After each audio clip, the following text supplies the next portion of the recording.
আমাদের দাবি ভোলা বরিশাল সেতু সহ 5 দফা দাবি আদায়ের লক্ষ্যে এই শাহবাগে অবস্থান করতেছি। সাথী বন্ধুরা, আপনারা জানেন ভোলা একটা বিচ্ছিন্ন দ্বীপ, কিন্তু ভোলায় ঐশ্বর্যে পরিপূর্ণ। ভোলা অর্থনৈতিক উৎস হিসাবে ভরপুর।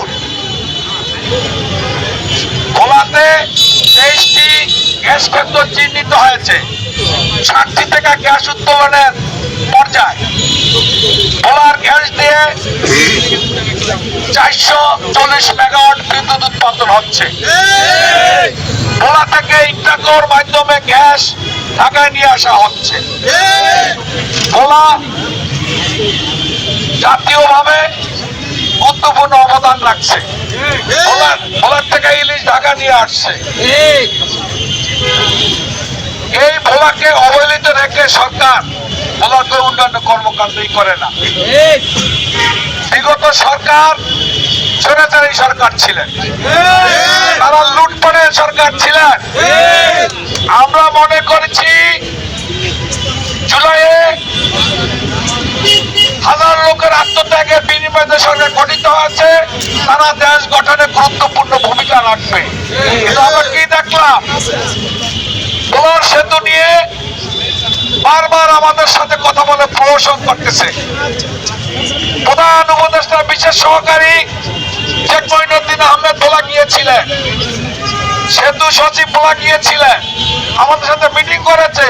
সেখানে প্রজেকশনের মাধ্যমে সেতুর নকশা দেখিয়েছে, কিভাবে কোথায় সেতু হবে, কিভাবে হবে, কত টাকা বাজেট, এই ব্যাপারে তারা কথা বলেছে। তারপরে তারা আমাদেরকে ঢাকা আহ্বান করে এনে সেতু ভবনে এই প্রধান উপদেষ্টা একান্ত সচিব বিশেষ সহকারী শেখ মঈনুদ্দিন আহমেদ সহ মিটিং করে সেতুর কথা বলেছে। কিন্তু এখন কি দেখলাম, সেতু হচ্ছে না। ভোলাকে আমাদের মাঝে উপস্থিত হয়েছেন আমাদের ভোলা সদর উপজেলা বিএনপি আহ্বায়ক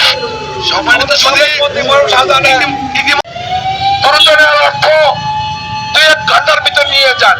কিন্তু দেখা গেল ঢাকা আসতে তার সময় লাগে 6 ঘন্টা 7 ঘন্টা, তারপরে হাসপাতাল ভর্তি হওয়া সহ 8-10 ঘন্টা চলে যায়। ইতিমধ্যে তার বাবাটা মারা যায়। যদি কোনো প্রসূতি মা হাসপাতালে ভর্তি হয়, যদি সে গুরুতর অসুস্থ হয়, ডাক্তার তাকে ঢাকা বরিশাল রেফার করে, সবাই ঢাকা নিয়ে আসে, তারও 7-8 ঘন্টা লাগে ঢাকা পৌঁছতে, প্রতিমধ্যে সেও মারা যায়। আর একটা কথা, ভোলায় কোনো ইনকিউবেটর নাই। কোনো প্রিমেচুর ভেবে যদি জন্মগ্রহণ করে, তখন ডাক্তার তাকে ইনকিউবেটর রাখার জন্য অ্যাডভাইস করে। ইনকিউবেটর রাখতে গেলে তাকে ঢাকা নিয়ে আসতে হয়, সমাজে 1 ঘন্টা কি 2 ঘন্টা। ওই বাচ্চাটাকে অক্সিজেন নাকে অক্সিজেন দিয়ে ঢাকা নিয়ে আসতে হয়, প্রতিমধ্যে 8-10 ঘন্টা চলে যায়। কেউর বাচ্চা বেঁচে থাকে, কারোটা মারা যায়। এমন অবস্থায় সেতুটা আমার তো অত্যন্ত গুরুত্বপূর্ণ। যদি সেতু থাকতো, আমরা দ্রুত তাকে বরিশাল ঢাকা নিয়ে আসতে পারতাম।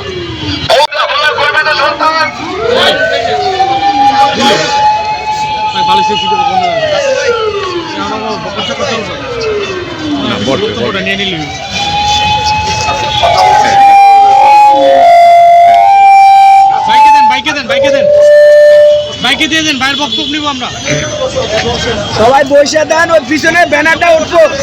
ভাই যেভাবে বসছিলেন বসে যান, বসে যান ভাই, বসেন বসেন।